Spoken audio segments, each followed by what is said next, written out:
O-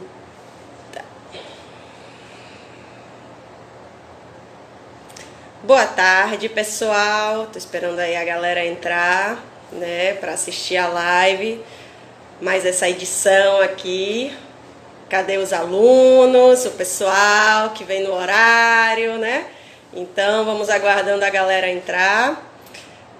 Boa tarde a todos. Antes de começarmos a aula, vou apresentar um pouquinho sobre o que se trata, tá? Então, essa é mais uma live que estamos realizando aqui, especificamente essa, como as duas anteriores, nos 2 dias anteriores, fala sobre representações de super-heróis negros nos quadrinhos, tá certinho? Quem viu os outros 2 dias já sabe um pouquinho do que se trata, quem não viu, fica aí, que o tema é legal, é interessante e vocês vão curtir. Hoje, para conversar com a gente, vai ter o professor Sávio Rois, que é historiador, mestre em história, paleógrafo e professor da UFPA, uma pessoa super gabaritada, tá? Para estar falando desse tema. E como ele diz que ele é o Batman, né? Já que ninguém viu o professor Sávio no mesmo lugar que viu o Batman, tô aqui de cosplay de Batgirl hoje para dar as boas-vindas a ele. Essa proposta, antes que eu esqueça, é uma proposta do Museu do Knopf, que já vem trabalhando com essa temática há um tempo, né, desenvolvendo atividades diversas no museu. Desenvolvemos uma atividade muito bacana com os alunos do ICEA, que gerou algumas pinturas, umas obras de arte muito bacanas, muito legais. Essas obras resultaram em uma exposição que ficou no Udo Knopf por muito tempo ali, os trabalhos, quem passou lá pôde conferir. E agora esses trabalhos vão estar no Parque Histórico Castro Alves, também uma exposição. Infelizmente, nesse período de pandemia, não vai dar para ver ao vivo essas obras, mas assim que esse período passar, vocês vão estar podendo visitar lá esse trabalho maravilhoso, tá certo, galera? Então, sem mais delongas, porque o professor Sávio, ele fala bastante, né, como algumas pessoas já conhecem, já sabem, então vou aqui chamar ele para dar aula. Espero que hoje ele esteja no horário. Cadê, senhor professor Sávio? Pronto, achei. Guardando. Já tô, já estou Tudo bom? aqui. Isso, a fala toda certinha, tá vendo aí? Tudo bom, meu querido? Toda essa vez. Já cheguei mais cedo dessa vez. Eu ia fazer o charmezinho, mas depois eu disse, não, deixa eu adiantar logo, Porque aproveitar. aí depois vai estar falando que eu não falei coisas que eu falei, né? Pois é, verdade. Resolvi aparecer até de Batgirl aí, é? Claro, de cosplay, né? Afinal, você disse que é o Batman, né? Eu tô, ó, um pouquinho, mas tô. Acho que tem que prestar atenção pra ver, porque é disfarçada. É uma camisa de Batman que só quem é super-herói enxerga, né? Tá Quem não é certo. super-herói não enxerga. Não enxerga, né? Tá certo. Mas que bom estar de Prontinho, meu volta, que querido. bom ver a turma toda aí de volta, né? Foram três A dias de galera tá diversão que chegando nós aos tivemos, poucos. né? Foram 3 dias de diversão. Na verdade, foram 3 dias, a gente viu que a gente deu uma corridinha, teve que correr contra o tempo para ver a quantidade Sim. de coisas que tem em cada uma desses pontos, né? Tratando dos super-heróis negros nos quadrinhos, né? E é importante, né, a gente ver que esses 3 dias dariam uma semana inteira, se desse conta, Nossa, é tema. não é? É tema para uma semana inteira, até para um mês, né?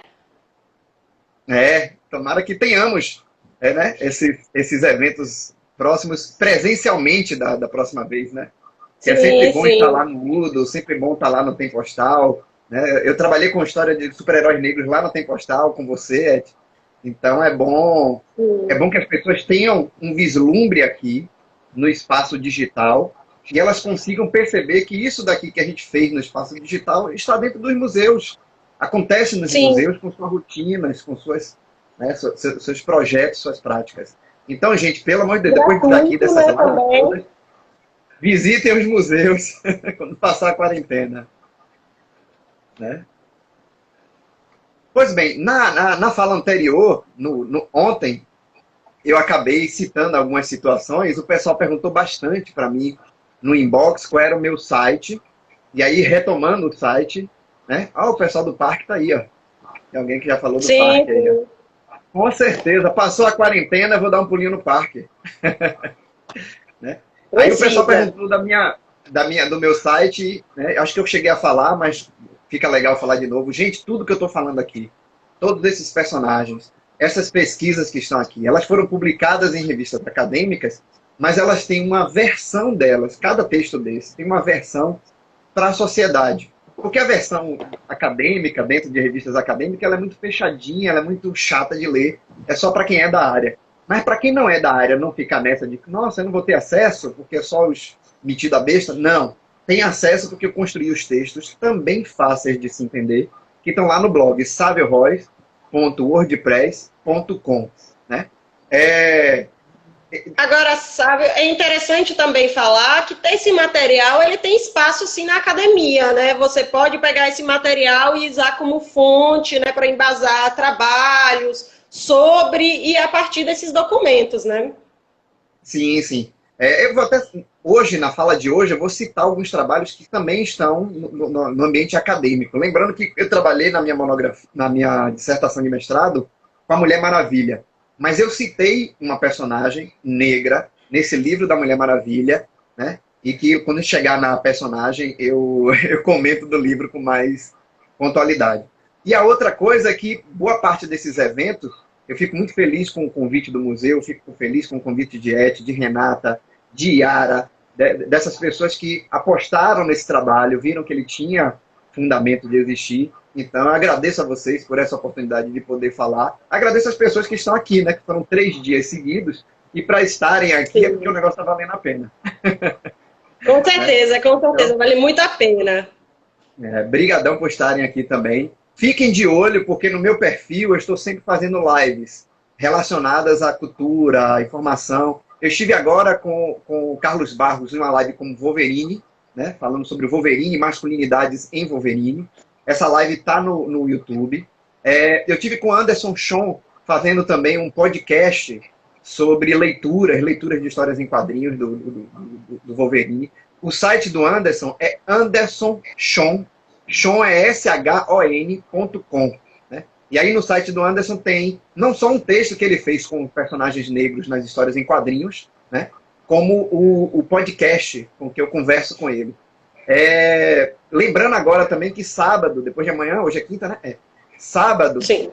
eu estarei num projeto chamado Projeto Múltiplos Saberes, de uma professora chamada Alessandra Sena, foi minha colega no mestrado. E aí ela quer que eu fale da Mulher Maravilha de novo. Aí tô eu falando da Mulher Maravilha. Claro, eu sou casado com a Mulher Maravilha.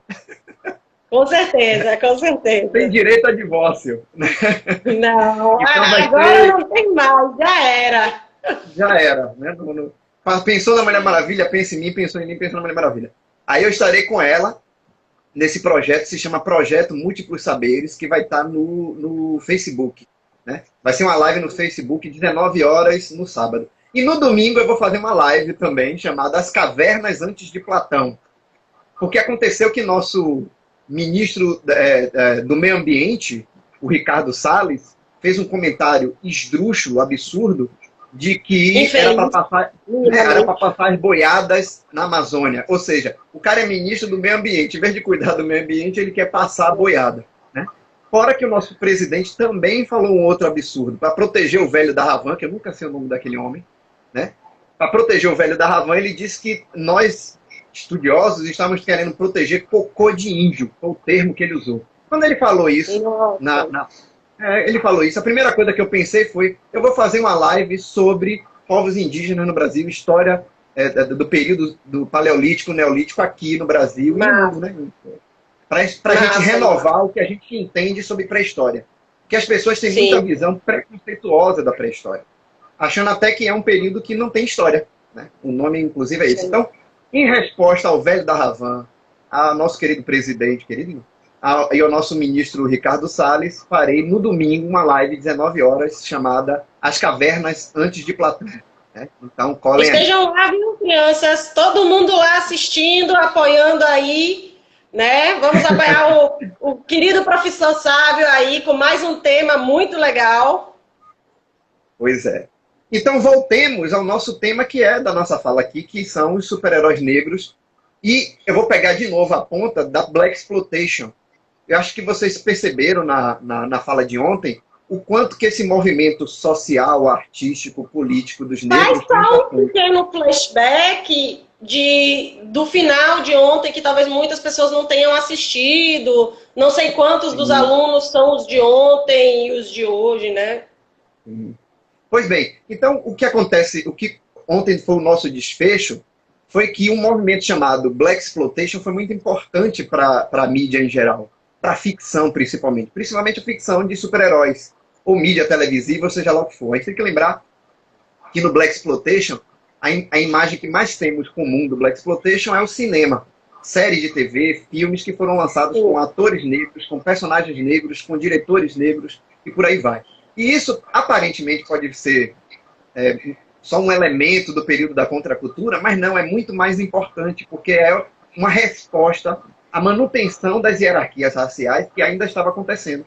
A gente viu que o movimento negro de ativistas como Martin Luther King, Malcolm X, mesmo sendo da década de 50, 60, eles não contemplaram todas as justiças, né, que possam ser feitas acima dessa questão racial, né, do preconceito racial. Então nós vamos ter uma origem, uma história que vai desde lá do século XIX, com a Sojourner Truth, vai passar com diversas mulheres que vão tratar do assunto não só de gênero, como de raça. E aí a gente tem um monte de livros hoje acessíveis para as pessoas estudarem sobre isso. A Angela Davis, a Bell Hooks, né? A Audre Lorde, são autoras, mulheres negras que escreveram sobre as questões que nós vamos ver, não só na minha fala anterior, como na minha fala seguinte, né? Que como essa Black Exploitation, ela permitiu, né, que houvesse um cenário cultural de representatividade do negro, não apenas representação. Lembra que no primeiro dia eu falei dessa relação entre representação e representatividade, em que a representação é só aparecer, né? Estar lá, estar presente, estar representado. Enquanto que representatividade... Muitas vezes de forma negativa, né? Representatividade, você não está só representado, você está valorizado, né? Há todo um signo positivo em cima da sua representação, né? Porque um escravo pode ser representado por uma imagem ridicularizante, como Frantz Fanon, Sim. no livro Peles Negras, Máscaras Brancas, acaba nos mostrando com aquele conceito de sorriso banânia. Então, está representado o negro, ou está representada a mulher, ou está representado o gay, não é em si algo para a gente aplaudir. Por isso que é muito complicado, às vezes, a gente vê na mídia aparecer um personagem gay, um personagem negro, uma personagem mulher, e a gente achar que, por si só, já contemplou a representatividade. Para ser representatividade, tem que ter um conjunto mais complexo de signos positivos, serem vistos de forma positiva, né? E aí a Black Exploitation foi a porrada que o movimento negro, através do uso da mídia, através do uso do capitalismo, né, fez dessa representatividade. A gente tem que lembrar que a relação cor, raça, principalmente nas Américas, ela sempre teve muito atrelada à ideia de trabalho, primeiro por conta do escravismo, né, da escravidão, e segundo, por conta de uma meritocracia inventada pós-abolição, de que os indivíduos seriam responsáveis pela sua própria, seu sucesso material. E nós vimos também com o Silvio Almeida, eu recomendo a leitura dele, aquele livro é Racismo Estrutural. A leitura do Silvio Almeida vai nos mostrar que a instituição racista, ela atrapalha qualquer sentido, por mais benevolente que se possa pensar, de mérito. Não tem como ter mérito nessa sociedade. E a gente vai ver alguns pontos de mudança disso, né? Temos personagens que foram também frutos da Black Exploitation. Temos Falcão. Ontem a gente falou de Luke Cage, que é de 1972. Mas em 1971, por exemplo, saiu o Lanterna Verde de John Stewart, né?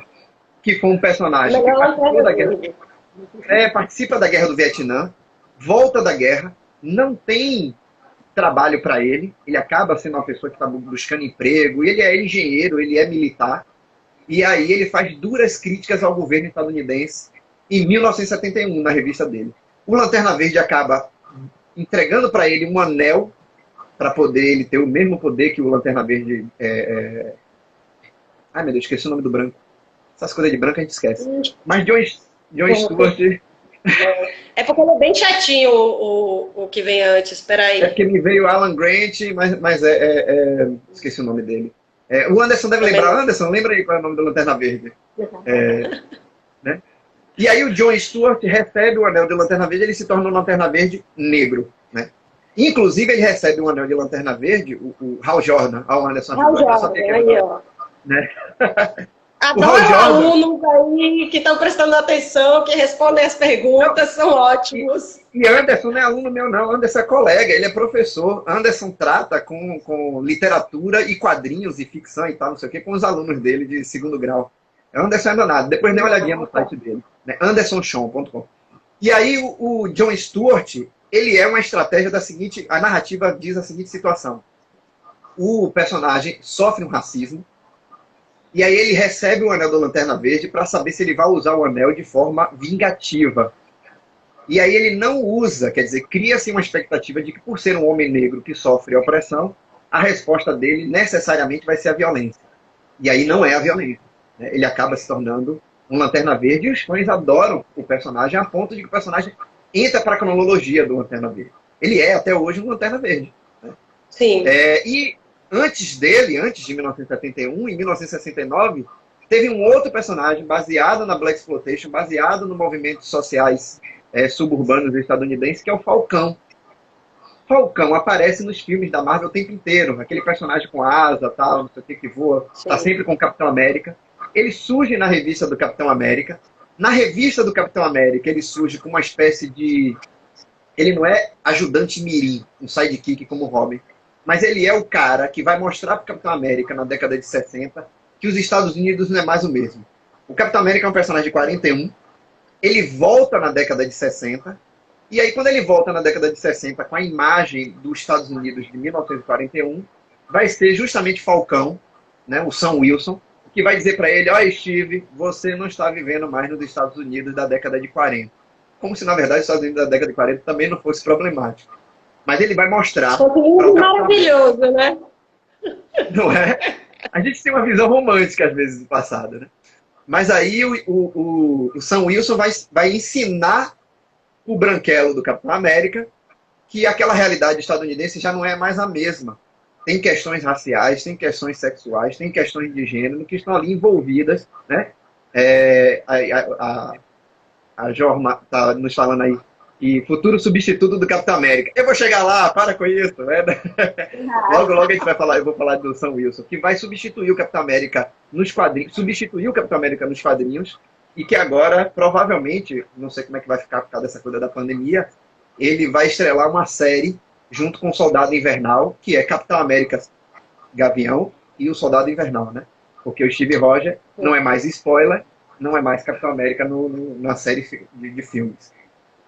Sim. Mas talvez pra gente o personagem mais significativo do período da Blaxploitation preparem um coraçãozinho, quero todo mundo jogando coração quando eu falar agora, hein? Todo mundo joga coraçãozinho aí, que eu sei. A personagem mais emblemática é a Tempestade. Cadê os corações? O povo não joga coração. Tempestade. É porque demora. Dos X-Men. É uma personagem de 1975. Ela é fruto da Blaxploitation, mas ela não é fruto só da Blaxploitation. Ela é fruto da Blaxploitation e do movimento feminista do período de 1975 também. Porque justamente pós-72, lembra que eu falei no movimento feminista? Os corações chegaram agora aí, ó. Os corações chegaram. Né? O período, a segunda metade da década de 70, principalmente a partir do ano de 1975, o que nós vamos ter é um questionamento dentro do movimento feminista de mulheres negras não se sentirem representadas porque as pautas que elas trazem não entram, não são geridas pelo próprio movimento feminista. Então elas vão fazer todo um movimento, dentro do movimento feminista, de sinalização para a representatividade de mulheres negras, né? E aí nós vamos ter diversas autoras, se a gente for pegar... Ih, o professor travou, foi? Travou? Peraí, professor, travou. Um pouquinho, volta. Vocês ouviram até onde? Você ouviu até onde? Voltou? Ah. Então, assim, nós vamos ter diversas autoras que vão ser mulheres justamente ativas nesse período. E duas das grandes que eu acabei de citar, que é a Angela Davis e a Bell Hooks, elas vão trazer esses conceitos, né, que relacionam tanto gênero quanto sexo. Mas vamos falar da Tempestade, né? Acho que o pessoal está todo curioso pela Tempestade. A Tempestade, apesar de ter surgido em 1975, ela foi criada, inventada em 73. Ela surgiu como uma personagem que ia para os quadrinhos da Legião de Super-Heróis, lá na editora DC. A editora da Mulher Maravilha, Batman e Super-Homem, ela recebeu dos criadores, foi o Lin Vane e o Dave Cockrum. Esses dois autores de quadrinhos, eles resolveram fazer uma série de spin-off da série Legião dos Super-Heróis, chamada... Ai, meu Deus, como é o nome? The Outsiders, que é uma espécie de super-heróis fora do eixo da Legião de Super-Heróis. Eles criaram esses super-heróis e a editora, na época, achou os super-heróis feios, estranhos, confusos. Foram os termos usados na época. Então, o que aconteceu? Vários personagens foram criados para DC. Por que será, né? Por que será? Noturno, Tempestade. Na verdade, Tempestade tinha outro nome. Ela era chamada de Trio. Ela era uma mulher que se dividia em três. E tinha um super-herói chamado Tufão, que era um homem que controlava as tempestades. E tinha uma terceira personagem que é Quetzal, que é uma que mexia com a realidade, uma coisa assim. O que é que os autores fizeram? Quando eles estavam trabalhando com essa personagem, foi negado, a personagem não ficou na Legião dos Super-Heróis, a DC negou. E aí Lin Vane e Dave Cockrum foram chamados pela Marvel para fazer parte do time dos X-Men. E aí eles procuraram lá os editores e disseram, olha, o editor na época era o Roy Thomas. Eles disseram, olha, a gente tem um monte de personagem aqui, tem uma personagem chamada Black Cat, a outra personagem chamada Quetzal, a gente tem um personagem chamado Nightcrawler, né, que traduzindo pra gente é o Noturno. É o Noturno que a gente conhece, dos X-Men. Sim. E aí o editor disse, olha, um monte de personagem não, porque a gente já tem outros personagens que vão fazer parte dos X-Men, Wolverine, Colossus e tal. Dá uma reduzida, cria dois personagens só. E aí o Lin Vane inseriu o Noturno nos X-Men e a Tempestade. E aí a coisa mais maravilhosa que acontece, na edição chamada Giant Size X-Men, número 1, em 1975, a Tempestade ela é líder dos X-Men. É uma mulher negra, líder de uma equipe de super-herói. Né? Se você... um monte de gente que viu minha live com o Carlos Barros sobre Tempestade deve estar pensando assim, eu já ouvi isso, um pouquinho disso, mas ouve de novo, morre não. Então, aqui no Brasil saiu na Almanac. Poxa, revisão. Revisão. Aqui essa edição saiu na Almanac Marvel número 4, mas eu era muito criancinha, eu não era nem criancinha, era de 79, eu não era nem nascido. Eu tenho essa edição, mas eu não era nascido, não li nessa época. Eu só fui ler essa edição anos depois, só que eu fui ler na edição Super Aventuras Marvel número 16, que está ali na minha estante, mas eu não vou pegar. Né? Agora sim o X-Men ficou top, com Tempestade no poder. Pois é, 1975, Tempestade liderando um grupo de super-heróis. E aí, esse grupo de super-heróis vai salvar os antigos X-Men de uma ilha chamada Krakoa. Essa personagem, ela surge nesse quadrinho, mas ela não tem uma origem ainda. Ela é convocada por Xavier, enquanto ela era um tipo de deusa das tempestades, para o pessoal do Quênia, né? Ela está na região do Serengeti, ali onde tem o Kilimanjaro. E aí ela é uma deusa das tempestades, em que os indivíduos vão dar oferendas a ela para ela controlar o tempo. Eu fiz logo a relação, na época que eu estava fazendo o trabalho de conclusão de curso, com Yansan. Eu disse, nossa, há um arquétipo que consegue encaixar tanto Tempestade quanto a figura a deidade do Candomblé, que é Yansan, né? E aí eu fiz o debate com o Carlos Barros. Quem quiser saber mais profundamente sobre esse debate, tá no meu YouTube, assiste lá, né, que eu vou tratar junto com o Carlos Barros disso. Então, Tempestade, ela surge em 75 já como líder, já como uma personagem membro dos X-Men, com os poderes que a gente conhece, né, de envolver com as tempestades. E a roupa dela, se você olhar a roupa dela, ela está vestida como uma cantora do período da Black Exploitation. a estética da vestimenta dela, o uso da capa, a capa presa aos braços, a Sim, sim. tecidos soltos na parte de cima, tecidos mais presos na virilha e no quadril, são aspectos visuais da própria Black Exploitation. Se vocês acham que hoje a gente vê Rihanna, Beyoncé usando essas roupas e acham que é a grande inovação, dá uma olhadinha, porque todas essas cantoras agora elas estão fazendo uma homenagem às cantoras do período da Black Exploitation. E aí Tempestade tem essa roupa, e não só Tempestade, né? Além da Tempestade, a gente vai ter a Capitã Marvel, que tem as roupas muito parecidas com essa, né? Mas a Capitã Marvel vai ser lá na década de 80.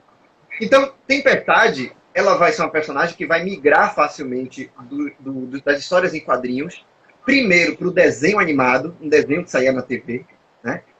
Anderson, lembrava a Tina Turner do Mad Max. Mesma pegada, Anderson, né? Porque a Tina Turner, nos primeiros clipes e shows dela, se você olhar, ela tá vestida bem ao estilo Black Exploitation, uma quantidade Sim. grande de luzes, né?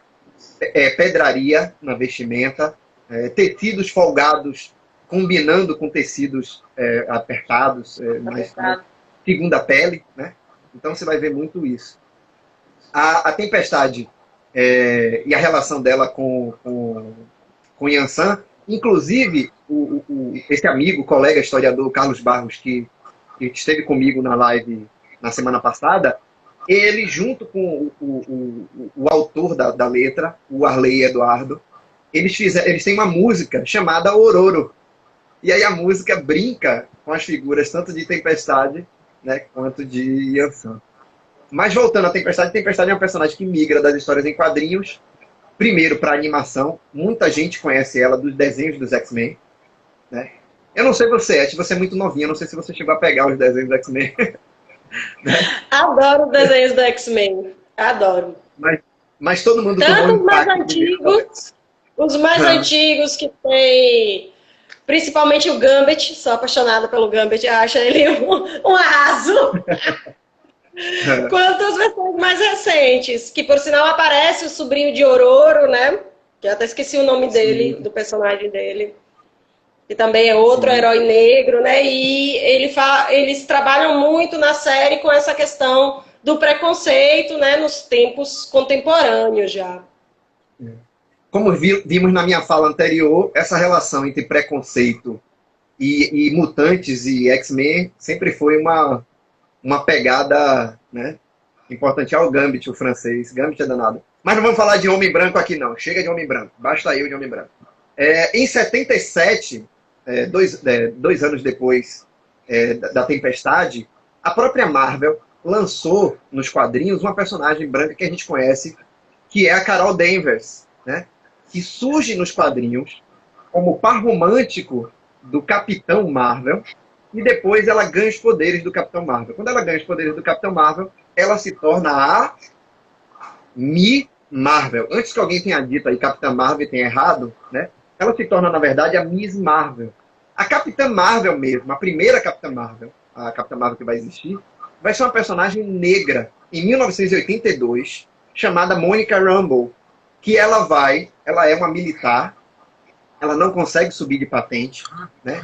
Há uma questão muito mais de gênero, de sexismo, do que de raça, porque o chefe dela é um general negro, mas ele não quer que ela suba de patente. E aí ela vai se envolver numa aventura, numa situação, e ganha os poderes que ela tem, que é os poderes da Capitã Marvel, de voar, raios de luz e essas coisas. Monica Rambeau aparece até no filme da Capitã Marvel. Ela é amiga da Carol, né? Que o pessoal faz até uma relação de que elas possam ser muito mais do que amigas. E aí a gente entraria em outra querela, melhor nem falar dessa querela agora. Mas ela já surge com a primeira manga, né? Dá outro pano pra manga, a gente faz uma live aqui só de gênero e sexualidade, né, para falar da vida sexual dos super-heróis todos. Mas, voltando a Mônica surge em 82 como a primeira Capitã Marvel. Porque o nome anterior da Carol Danvers era Miss Marvel. A Carol Danvers só vai se tornar Miss Marvel nos quadrinhos quando a Mônica deixa o título de Capitã Marvel e ela assume um outro nome de super-herói chamado Photon, que não tem nada a ver. Mas no final das contas, acaba passando o título para Carol depois. Então, toda vez que vocês assistiram o filme da Capitã Marvel, lembre que a primeira Capitã Marvel mesmo foi uma mulher negra chamada Monica Rambeau, né? E não foi a Carol Danvers. Talvez a personagem volte ao cinema, provavelmente vai ter Capitã Marvel 2 e tal, e eu não sei como é que eles podem atuar ou usar a quantidade grande de personagens que ali tem. A gente espera até lá e descobre, né, o que vai acontecer com essa personagem. Mas é muito interessante porque essa personagem já está falando de várias questões envolvidas em uma só. Ela está falando de raça, é uma mulher negra. Ela está falando de gênero, que ela briga com o chefe dela, o general lá da Marinha, e ela inclusive ainda diz assim, poxa, eu dou meu sangue por essa instituição e essa instituição me trata dessa maneira. No final da edição, maravilhosamente, ela chega a dizer assim para o chefe, né? Eu estou me demitindo, ele fez assim, eu não vou subir você a patente de capitã, eu estou me demitindo porque agora eu estou assumindo a patente de capitã, que agora ela é Capitã Marvel, não é mais capitã da Marinha, né? Mas essa personagem, Tempestade também, por ser uma mulher negra, todas essas que eu acabei de citar, a Núbia, a Mulher Maravilha Negra, que eu falei ontem, elas estão descrevendo circunstâncias de camadas, né, separatórias, camadas de exclusão, que a gente conhece muito bem, que essas camadas às vezes intercalam, né, que são as camadas de interseccionalidade, aonde raça, gênero, cor da pele, religião, sexualidade interferem na maneira que aquela pessoa sofre uma opressão, né? A gente tem que lembrar que, por exemplo, lá no movimento estudantil estadunidense, na década de 60 ainda, quando um dos líderes do movimento estudantil negro foi entrevistado por uma repórter e tal, e a repórter perguntou para ele, legal vocês lutando pela questão da diversidade, pela questão dos direitos civis dos negros e tal, e como fica a questão da mulher no movimento. Esse líder, está lá descrito isso no meu livro da Mulher Maravilha, esse líder chega para a repórter e diz assim, a posição da mulher no movimento? Ela diz, sim, qual a posição da mulher no movimento? Aí o líder diz, a posição da mulher no movimento é de bruço.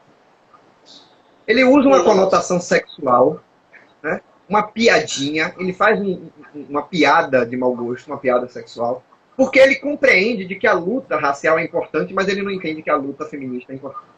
E aí vai surgir, a partir desse momento, um conceito, que é o conceito de esquerdomacho.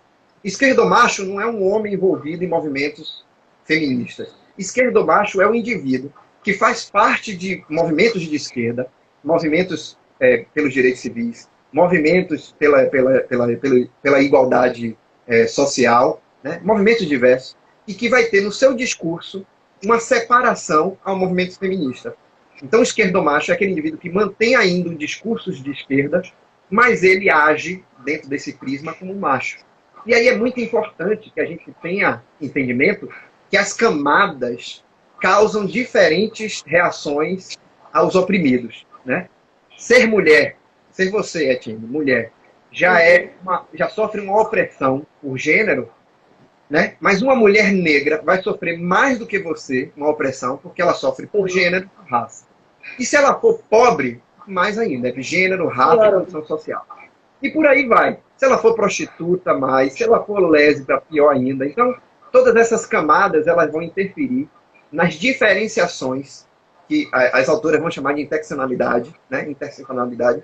E aqui nós vamos ter trabalhos, até pioneiros aqui no Brasil, como o de Eliette Safiotti. Em 1969, ela vai inserir o livro dela, Mulher... Esqueci o nome agora, mas é um livro de 69 muito importante. Mulher na Sociedade de Classes, que ela vai falar da questão de gênero e classe, né? E nós vamos ter uma grande antropóloga, pensadora, inclusive que ela brinca muito com a linguagem, com a maneira de se explicar para a ciência, que é a Lélia Gonzalez, que vai trazer o livro dela, A Mulher Negra na Sociedade Brasileira, que ela vai falar justamente dessas coisas, da herança da escravidão, que vai, além de deixar desigual a relação entre gênero e entre raça, a geração de classe social. Porque essa escravidão construiu uma subalternidade das populações negras libertas né, do período anterior. Então ela vai ter esse livro, que é a Mulher Negra na Sociedade Brasileira, muito importante. Da década de 80, eu não me lembro o ano agora exatamente. Mas essa Blaxploitation, esses movimentos que estão acontecendo e essa inserção de personagens negros nos quadrinhos vai muito além. Nós vamos ter Raio Negro em 1977, não só inserido na Blaxploitation, mas na black music em geral. Porque se você pega o personagem, ele tem as características físicas dele, usa um Black Power. Acho que a série que saiu recente faz uma alusão a como ele era super-herói, né? Antes e como ele se torna super-herói depois, né? Que antes ele usava um Black Power e depois não tem. E tem uma outra personagem que também é de 77, que é aquela Miss Knight, que ela aparece na série do Luke Cage. É uma policial tal, que está investigando, essas coisas todas. Ela é uma personagem dos quadrinhos de 77. Isso me lembra muito a época que uma prima minha, na época do vinil ainda, vocês que são novinhos nunca viram vinil, mas a gente ouvia música numa bolacha desse tamanho, e aí a gente botava o vinil para ouvir com a agulhazinha da radiola. Nessa época, uma prima minha, que era da minha idade, ela não é muito mais velha que eu não, chamada Simone, ela me trouxe, Simone é negra, ela me trouxe músicas do período, principalmente black music. Então tem uma banda que eu sou apaixonado do período, eu era criança, mas eu fiquei apaixonado, é uma banda de 1980 chamada Imagination, né? Tem uma música chamada Flashback, vamos procurar. Eu não vou cantar nada aqui, né? Gente, um pedacinho! Dá uma palhinha aí! Não vou cantar nada. Sou ruim de cantar. Eu já acho minha voz...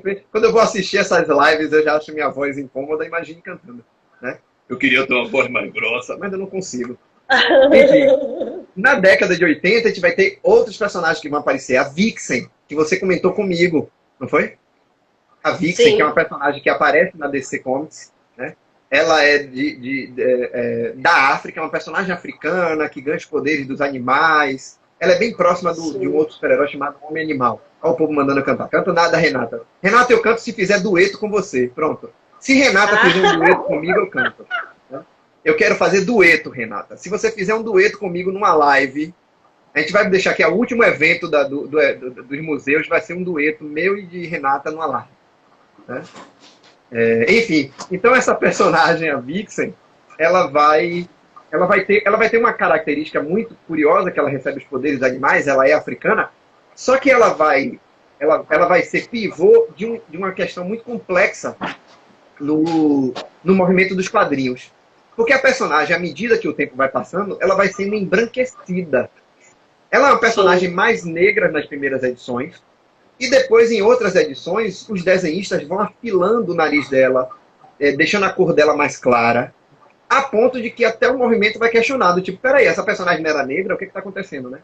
Está acontecendo uma transmutação racial. E aí é óbvio que esse debate é um termo muito importante, mas tem que se tomar muito cuidado com esse termo, porque esse termo tem que ser visto pelo seguinte, ele tem que ser visto como representatividade.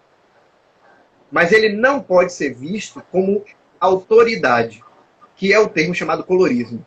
O colorismo não pode ser usado como instrumento ainda mais segregador, né? Porque, na verdade, diversas camadas de cores do que a gente entende como negros sofrem o mesmo preconceito, principalmente quando o policial resolve fazer uma batida. Então, a gente tem que pensar que esse colorismo, na verdade, ele vai questionar outra coisa. A coisa que ele está questionando, na verdade, esse colorismo, é por que uma personagem mais clara, uma negra mais clara, é mais bem aceita, recebida enquanto estética de beleza, enquanto atriz de cinema. E a gente sabe disso, a gente vai ter um monte de personalidades que são atrizes de Hollywood, que elas são mais claras. Né? A personagem negra é de cabelo alisado, não usando, né, os cachos ou um black, geralmente é visto melhor do que com o cabelo natural, né? Então, são vários elementos, né? Que a gente só tem que tomar cuidado. Né? A gente só tem que tomar cuidado com o conceito de colorismo para ele não se tornar também uma arma opressora. De dizer, olha, você só é negro se você tiver essa cor. Isso daí é muito complicado, porque a gente sabe, principalmente aqui no Brasil, que a questão racial aqui, ela é multidiversificada. Né? Diversos indivíduos entendidos por negros vão sofrer o racismo de maneiras, às vezes, diferentes, mas vão sofrer o racismo, não são isentos, né? Aí a Thay está falando da Uhura, né? Então, esse conceito é importante, principalmente para a gente entender por que são raras atrizes em cinema, como a Viola Davis, a Lupita. Por que essas personagens acabam sendo mais difíceis de terem visibilidade do que, desculpe a Halle Berry, mas do que a Halle Berry, né? Porque tem traços mais finos, a cor é mais clara, né? Então esse colorismo está questionando, não são as mulheres. Halle Berry e Viola Davis, ambas são negras. O que o colorismo está questionando é como a sociedade hierarquiza, ou tem uma facilidade maior de aceitar, né, uma imagem e a outra, né? E isso aí, como disseram agora, aí a Globo, por exemplo, né, faz esse tipo de circunstância. De ter algumas atrizes que são mais, mesmo sendo negras, são negras aceitas porque a cor está mais diluída, né? Com isso, a gente também não pode dizer que alguém deixou ou não deixou de ser negro porque é mais claro ou porque tem o cabelo liso. Pelo contrário, né? O racismo na nossa sociedade estrutural, eu volto de novo ao Silvio Almeida, vai mostrar pra gente que essas pessoas sofrem sim também racismo. Mas aí as categorias vão se diferenciando. Para nós, mais interessante aqui, principalmente depois da década de 80, é pegar na década de 90 uma nova atitude que aconteceu. Lembra quando eu falei do Evans, lá no meu primeiro dia, em 1947, que ele lançou um quadrinho de personagens negros, com autores negros, com todo mundo negro? Sim. Em 1993, um grupo de autores negros, roteiristas, desenhistas, que já trabalhavam para a Marvel, já trabalhavam para a DC Comics, eles resolvem se juntar, montar uma editora chamada Milestones Media e lançar personagens negros. Eles fazem até uma inversão. Na história ficcional dele, a escravidão nunca existiu e a América foi colonizada pelos africanos. Então a população é mais negra, a cultura é negra, tudo é mais herança direta da África, não passou pelo filtro do mundo europeu. Eles criaram esse universo específico, que é o universo do Milestones, como é chamado, e eles inseriram diversos personagens. Lá tem um super-herói chamado Ícone, que é um alienígena que veio do espaço, mas ele é negro. Ele tem uma parceira mirim chamada Rocket. Ele vai ter lá eles vão ter o super-herói, que é um homem mais inteligente das Américas, que é o Hardware, que é um homem que inventa uma armadura tecnológica. É quase um Homem de Ferro negro, né? E eles vão ter um personagem que todo mundo aí conhece. Quando eu falar o nome do personagem, o pessoal vai dizer: ah, é daí! Que é o Super Choque. O Super Choque é fruto. O Super Choque é fruto da Milestones, né? E depois ele vai ser comprado, vai ser usado, a sua licença de uso, pela DC Comics, pela Warner, né?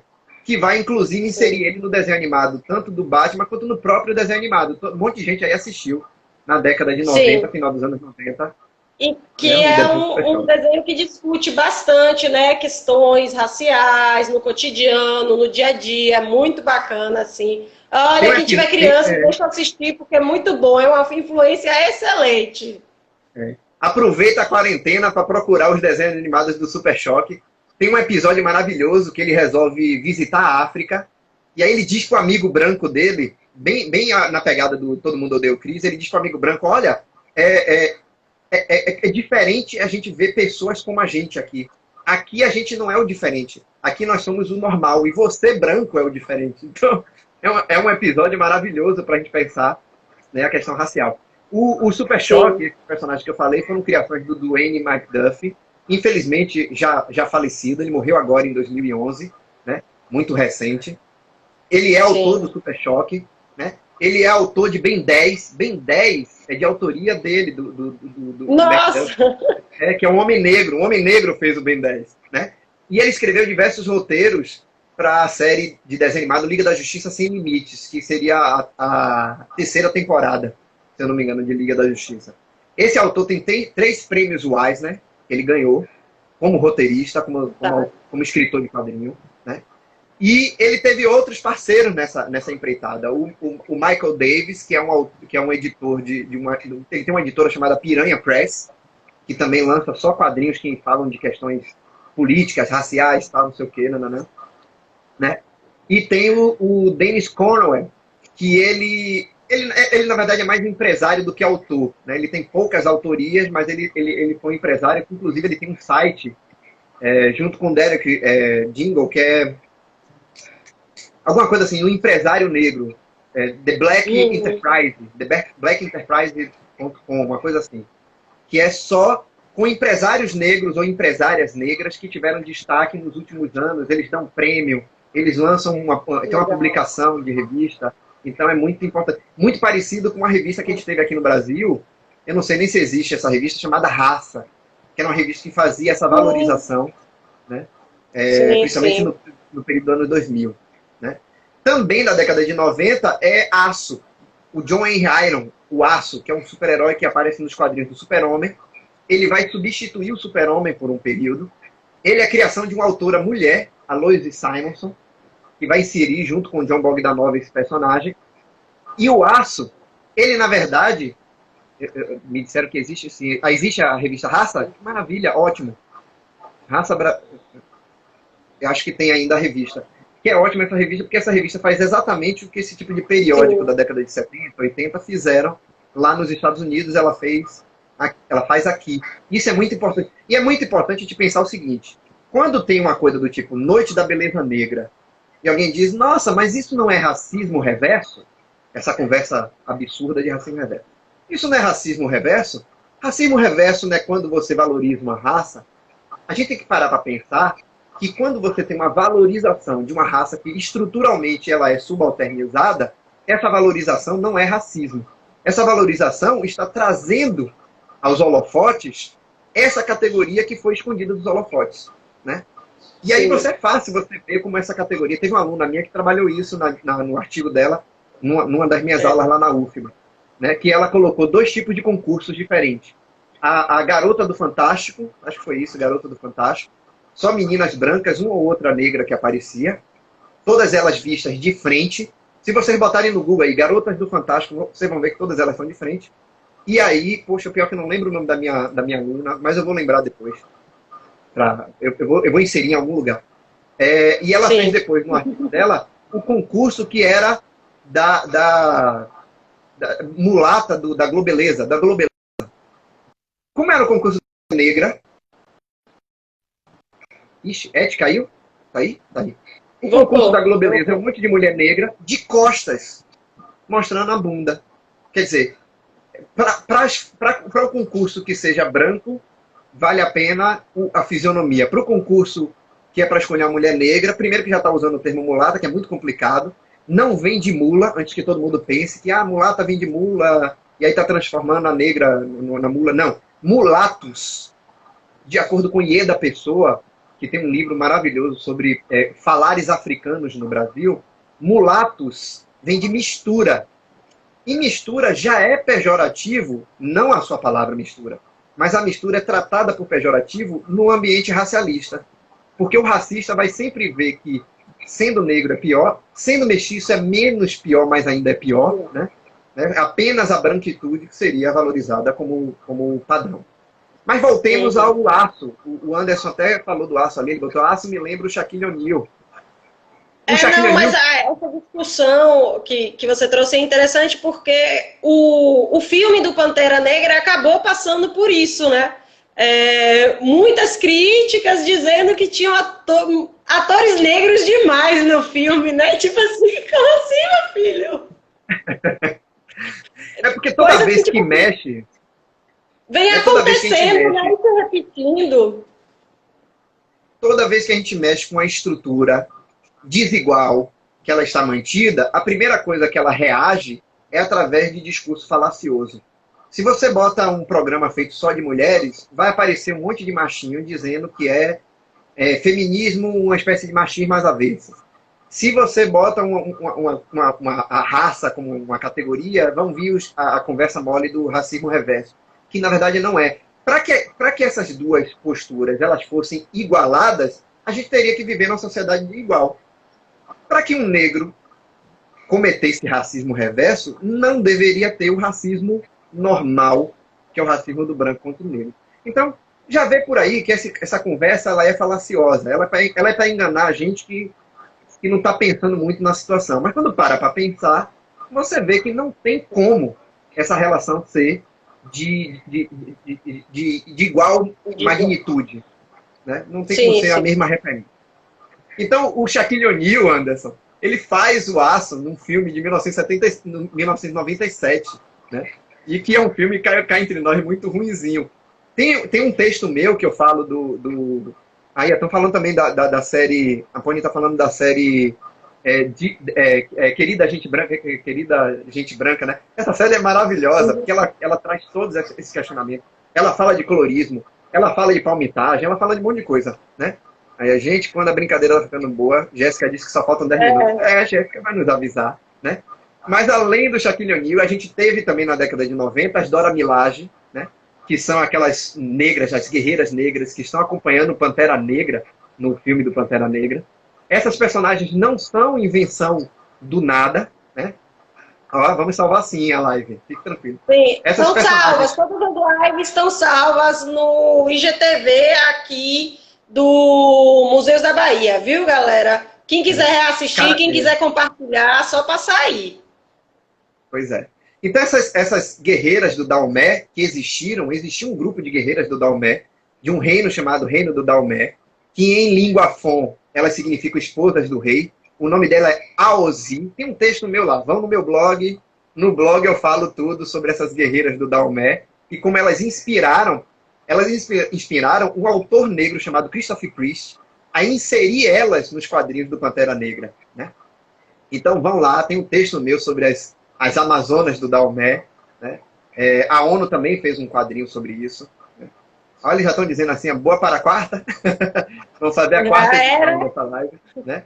E tivemos, nos últimos anos, o Sam Wilson, o Batwing, personagens negros que foram inseridos nos quadrinhos. O Sam Wilson se tornou Capitão América em 2010, né?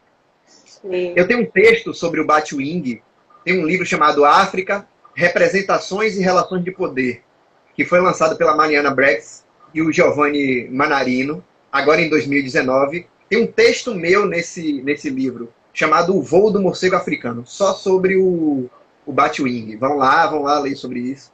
Mas para nós aqui, para a gente poder fechar de forma prazerosa, de forma também crítica, né? Nós temos que lembrar que não tem nem 2 dias que um homem negro de 46 anos foi morto, enforcado, né? Passou 9 minutos debaixo do joelho de um policial. O nome dele é George Floyd, né? E acabou falecendo por causa dessa atitude arbitrária, né? Por que não dizer racista? E que ontem à noite e hoje, fez os Estados Unidos entrar numa espécie de guerra civil, muito parecida com 1968. Aconteceu também com a morte de negros nos subúrbios estadunidenses. Eu peço até licença para fazer do Floyd não um objeto de análise, mas um personagem, para a gente entender que todas essas questões que a gente passou aqui, nesses 3 dias de live, falando de questões raciais, falando de representatividade, falando de justiça social, elas ainda são pautas pertinentes para a gente hoje em dia. E a morte do Floyd nos deixa isso latente, né? Inclusive, eu vi uma fala num texto que eu li ontem à noite, muito interessante, que era como respirar depois disso. Como a gente respirar normalmente, depois de saber que um homem negro foi morto nessa circunstância. Eu não estou aqui querendo saber se ele foi culpado ou inocente, se ele era um criminoso, se ele não era, independe disso. A questão já não é mais essa. A questão é a relação de impunidade que tem na nossa sociedade, de entender isso, e a importância de a gente ter super-heróis negros, personagens negros, cada vez mais latentes, como representantes dessa população ainda tratada pela subalternidade, né? Então, gente, sim, obrigado por terem ficado esse tempo, né? Já estamos com o nosso tempo curtinho. A live durou 3 dias, né? A Renata chamou de mini curso.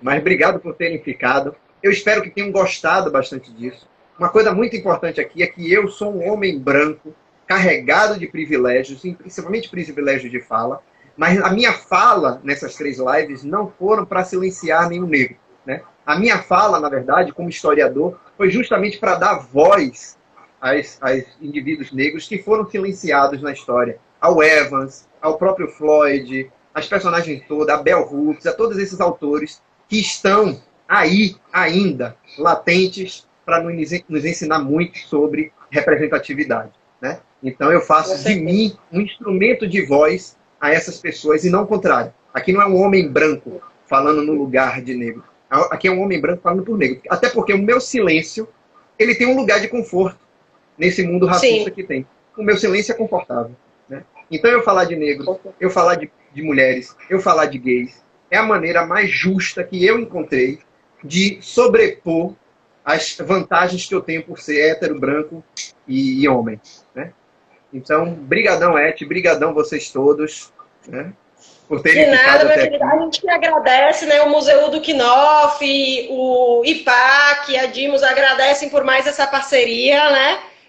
Joia, porque assim, é com os parceiros que a gente consegue proporcionar, né, essas diversas atividades muito ricas, com diversos assuntos que o pessoal aí tá curtindo, tá pedindo até mais, né? Então, vamos ver aí se organiza. Tem live sábado, tem live domingo. O Sávio tem mais, né, lives, então vão lá assistir ele. Agradeço a todos aí pela presença, né? Vocês são um público muito importante, muito querido. A gente se esforçou aqui para fazer, né, um apanhado, mas tem muito pano para manga nesse assunto, né? Então, se quiser, deixe em comentários que a gente vai lá olhar, né, Sávio? Com certeza vai dar uma olhada, se ficaram dúvidas. Podem mandar no direct também de Sávio, eu já estou dizendo. Sem nem perguntar, mas pode mandar. Que ele é uma pessoa super solícita, explica tudo. Então, valeu aí, galera. Um beijão para todos, um beijo, Sávio aí, valeu. Beijo para todo mundo. Até a próxima, né? A gente se vê, hein? Amanhã tem, sábado tem mais. Tchau. Tchau.